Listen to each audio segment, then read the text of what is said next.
Sir ನಿನ್ನೆ ಕುಮಾರಸ್ವಾಮಿ ಅವರು ರಾಜ್ಯಪಾಲರನ್ನು ಭೇಟಿ ಮಾಡಿದ್ದಾರೆ ಸರ್.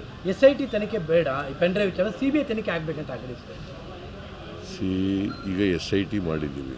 ನನಗೆ ನಮ್ಮ ಪೊಲೀಸ್ನವ್ರ ಬಗ್ಗೆ ವಿಶ್ವಾಸ ಇದೆ, ನಂಬಿಕೆ ಇದೆ.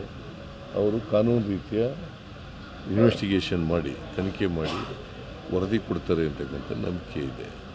ಯಾಕೆಂದರೆ ಹಿಂದೆ ಎಲ್ಲ SIT ನಾವು ಇದನ್ನು ಮಾಡಿದ್ದೀವಿ, CBI ಕೊಟ್ಟಿದ್ದೀವಿ. BJPಯವರು ಯಾವತ್ತೂ ಕೂಡ CBIಗೂ ಒಂದು ಕೇಸ್ ಕೊಟ್ಟಿರಲಿಲ್ಲ. 13ರಿಂದ 18ರವರೆಗೆ ಒಂದೇ ಒಂದು ಕೇಸ್ ಕೊಟ್ಟಿರಲಿಲ್ಲ. ನಾವಿದ್ದು 13-18 ನಾವಿದ್ವಿ. ಆಗ ಏನಂತ ಕರಿತಿದ್ರು ಅಂತಂದರೆ ಕರಪ್ಷನ್ ಬ್ಯೂರೋ ಆಫ್ ಇನ್ವೆಸ್ಟಿಗೇಷನ್ ಅಂತ ಕರಿತಿದ್ರು. ಇದೇ BJPಯವರು ಕರಪ್ಷನ್ ಬ್ಯೂರೋ ಆಫ್ ಇನ್ವೆಸ್ಟಿಗೇಷನ್. ದೇವೇಗೌಡರು ಏನಂತ ಕರಿತಿದ್ರು ಗೊತ್ತಾ? ಚೋರ್ ಬಚಾವ್ ಸಂಸ್ಥೆ ಅಂತ ಕರಿತಿದ್ರು. ಈಗ ಇದಕ್ಕಿದ್ದರೆ CBI ಬಗ್ಗೆ ಪ್ರೀತಿ ಬಂದಿದ್ದಾರೆ. ಸರ್, ಅವರು ನಿಮ್ಮ ಮೇಲೆ ಅಲಿಗೇಷನ್ ಸರ್, CM ಮತ್ತು DCM ಅವರು SIT ಅಧಿಕಾರಿಗಳನ್ನ ತಮ್ಮ ತಾಳಕ್ಕೆ ತಕ್ಕ ಬಳಸ್ಕೊತಿದ್ದಾರೆ ಅಂತ ರಿಲೀಸ್ ಆಗಿದೆ. ನಾವು ಯಾವತ್ತೂ ಕೂಡ ಸರ್ಕಾರ ಕಾನೂನು ಯಾವ ರೀತಿ ಕೆಲಸ ಮಾಡ್ತದೆ ಅದಕ್ಕೆ ಇಂಟರ್ಫಿಯರ್ ಆಗಲ್ಲ. ಪೊಲೀಸ್ನವರು ಇನ್ವೆಸ್ಟಿಗೇಟ್ ಮಾಡ್ತಾರೆ, ಸ್ಪೆಷಲ್ ಇನ್ವೆಸ್ಟಿಗೇಷನ್ ಟೀಮ್ ಮಾಡಿದ್ದೀವಿ, ಅವರು ಇನ್ವೆಸ್ಟಿಗೇಟ್ ಮಾಡ್ತಾರೆ. ನನಗೆ ನಂಬಿಕೆ ಇದೆ ಅವರು ಸರಿಯಾದ ದಾರಿನಲ್ಲಿ ಮಾಡ್ತಾರೆ ಅಂತಕ್ಕಂಥ ವಿಶ್ವಾಸ ಇದೆ. ನಾನು ಯಾವತ್ತೂ ಕೂಡ ಪೊಲೀಸ್ನವರಿಗೆ, ಇವತ್ತಿನವರಿಗೆಲ್ಲ, ಹಿಂದೆ ಇದ್ದಾಗಲೂ ಕೂಡ ಚೀಫ್ ಮಿನಿಸ್ಟರ್ ಆಗೋಕ್ಕೆ ಮುಂಚಿತವಾಗಿ ಈಗಲೂ ಕೂಡ ಪೊಲೀಸ್ನವರಿಗೆ ನಾನು ಕಾನೂನು ಬಿಟ್ಟು ಮಾಡಿ ಅಂತ ಯಾರಿಗೂ ಹೇಳಿಲ್ಲ, ಕಾನೂನು ವಿರುದ್ಧವಾಗಿ ಮಾಡಿ ಅಂತ ಯಾರಿಗೂ ಹೇಳಲ್ಲ. ಕಾನೂನು ಪ್ರಕಾರ ಮಾಡಬೇಕು ಅಷ್ಟೇ. ಕೇಸಿನ ವಿಸ್ತರಣೆ ಬೇರೆ ಸ್ಟೇಟ್ಗಳೆಲ್ಲ ಇದೆ, ಹಾಗಾಗಿ SIT ಅವ್ರ ಕೈಲಿ ಆಗಲ್ಲ ಅಂತ ಅಂತಾರಾಷ್ಟ್ರೀಯ ಮಟ್ಟದಲ್ಲಿ ಇಲ್ಲ, ಅಂತಾರಾಷ್ಟ್ರೀಯ ಮಟ್ಟ ಬರೋದೇ ಇಲ್ಲ ಇದು. ಅಂತಾರಾಷ್ಟ್ರೀಯ ಮಟ್ಟ ಹೆಂಗಾಗ್ತದೆ? ಏನಪ್ಪ ಅಂತ ಪೆನ್ ಡ್ರೈವ್ಗಳನ್ನು ಆಸ್ಟ್ರೇಲಿಯಾದಲ್ಲಿ ಮಾಡಿದ್ದಾರೆ ಇವರು ಅಂತ ಅವ್ರು ಆರೋಪ ಮಾಡ್ತಾರೆ. ಯಾರು CBIಗೆ ಹೇಳೋಕ್ಕೋಸ್ಕರ ಇದು ಹೇಳ್ತಾ ಇದ್ದಾರೆ.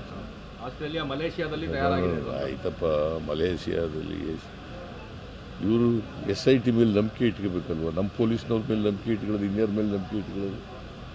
ಎಲ್ಲ ಕ್ರಿಮಿನಲ್ ಅಫೆನ್ಸಸ್ಗಳನ್ನೆಲ್ಲ ಎಂಕ್ವೈರಿ ಇನ್ವೆಸ್ಟಿಗೇಟ್ ಮಾಡೋರು ಯಾರ್ರೀ? ನಮ್ಮ ಪೊಲೀಸ್ ಅಲ್ವಾ? ಮತ್ತು ಈ SIT ಆಗಿರೋದು ಯಾವ ಪೊಲೀಸು? ಅವ್ರಿಗೆ ನಮ್ಮ ಪೊಲೀಸ್ನವ್ರ ಮೇಲೆ ನಂಬಿಕೆ ಇಲ್ವಾ? ನಾವು ಈ CBI ಕೊಟ್ಟಿದ್ವಲ್ಲ, DK ರವಿ ಕೇಸ್ ಕೊಟ್ಟಿದ್ದು ಏನಾಯಿತು? ಇದು ಲಾಟ್ರಿ ಕೇಸ್ ಕೊಟ್ಟಿದ್ದೆ ಏನಾಯಿತು? ಜಾರ್ಜ್ ಕೇಸ್ ಕೊಟ್ಟಿದ್ದೆ ಏನಾಯಿತು? ಎಂತ ಪರೇಶ್ ಮೆಸ್ತಾ ಕೇಸ್ ಕೊಟ್ಟಿದ್ದು ಏನಾಯಿತು? ಒಂದಾದ್ರೂ ಶಿಕ್ಷೆ ಆಯಿತಾ? ಸೊ ಹಾಗಂತೇಳಿ ನನಗೆ CBI ಮೇಲೆ ನಂಬಿಕೆ ಇಲ್ಲ ಅಂತ ಹೇಳಕ್ಕೆ ಹೋಗಲ್ಲ. ಬಟ್ ನಮ್ಮ ಪೊಲೀಸ್ನವ್ರ ಮೇಲೆ ನಂಬಿಕೆ ಇದೆ, SIT ಮೇಲೆ ನಂಬಿಕೆ.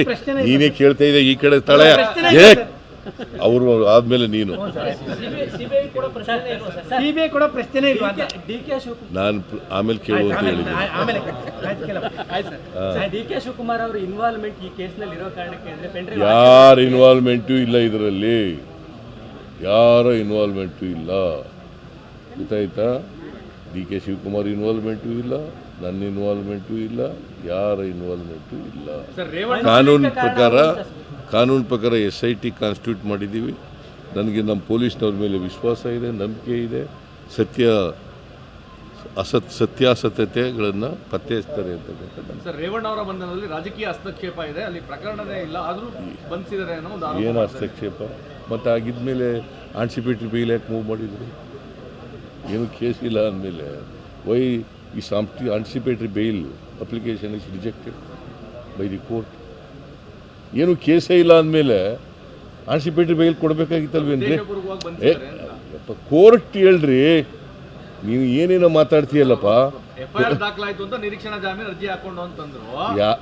ಅದಲ್ಲಪ್ಪ, ಆಗಂದ್ಮೇಲೆ FIR ನೋಡಿದ್ಮೇಲೆ ಸುಳ್ಳು FIR ಅಂದಮೇಲೆ ಯಾಕೆ ಆನ್ಸಿಪೇಟ್ರಿ ಬೇಲ್ ರಿಜೆಕ್ಟ್ ಆಯಿತು? ನಾ ಲಾಯರು, ನೀನು ಲಾಯರಾ? ಸುಮ್ಮನೆ ನಡಿ ಬಂದು